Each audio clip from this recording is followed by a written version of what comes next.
तनी राजा मनवा में धीर धरा मोर बाजे पायलिया। तनी राजा मनवा में धीर धरा मोर बाजे पायलिया।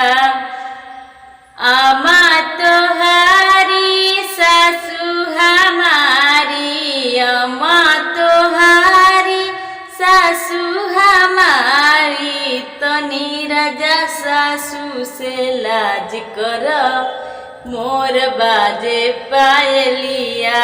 तनी राजा सासू से लाज कर मोर बाजे पायलिया।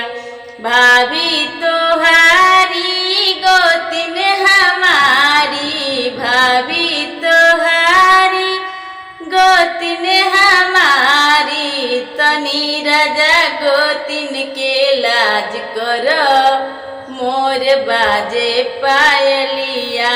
तनी राजा गोतिन से लाज कर मोर बाजे पायलिया।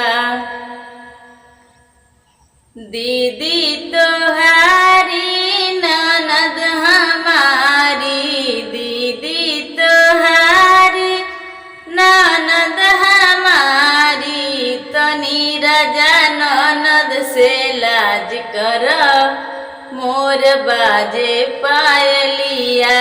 तनी राजा ननद से लाज कर मोर बाजे पायलिया।